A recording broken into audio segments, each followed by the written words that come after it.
ভারত ও Bangladesh test ক্রিকেটের যাত্রা শুরু হয় নতুন শতাব্দীর একেবারে শুরুতে। 2000 সালে প্রথমবার খেলা হয় ভারত ও বাংলাদেশ টেস্ট ম্যাচ। এবার 2024 সালে এসে দুদল নিজেদের মধ্যে নামতে চলেছে নবম টেস্ট সিরিজে। ভারত ও বাংলাদেশের মধ্যে খেলা 8টি টেস্ট সিরিজের মধ্যে 7টি সিরিজ জিতে ভারত। কেবলমাত্র 2015 সালে বাংলাদেশের ঘরের মাঠে ভারতের বিরুদ্ধে একটি মাত্র টেস্ট সিরিজে ড্র করতে সক্ষম হয় বাংলাদেশ। সব দিক থেকে দেখলে গত 24 বছর টেস্টের ভারতের বিপক্ষে সাফল্যর খাড়া কাটাতে পারেনি বাংলাদেশ। এখন দেখার যে এবার ভারত সফরে নাজমুল হোসেন শান্তর নেতৃত্বে বাংলাদেশের চমৎপদ কিছু করে দেখাতে পারে কিনা। ভারত সফরে 2টি টেস্ট সিরিজ খেলবে বাংলাদেশ। 19 সেপ্টেম্বর থেকে চেন্নাইয়ে শুরু হবে সিরিজের প্রথম টেস্ট।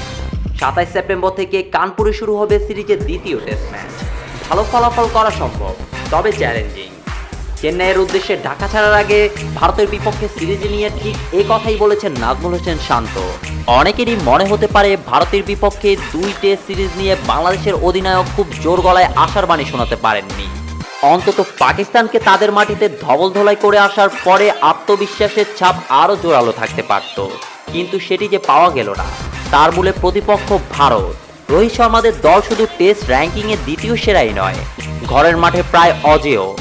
আর বাংলাদেশকে নিজেদের মাটিতে সর্বশেষ সিরিজের 2টি টেস্টে ইনিংসের ব্যবধানে হারানোর স্মৃতি তো আছেই। পরিপার্শ্বিকতা বিবেচনা করলে ভারত সিরিজ নিয়ে বাংলাদেশে আশার বেলুন খুব বেশি ফুলিয়ে রাখার সুযোগ আসলেই কম। তবে সবটাই হতাশার নয়, আছে আশাবাদী হওয়ার জায়গাও। যেমন ভারতের মাটিতে আগের চেয়ে ভালো করার সম্ভাবনা আছে যথেষ্টই।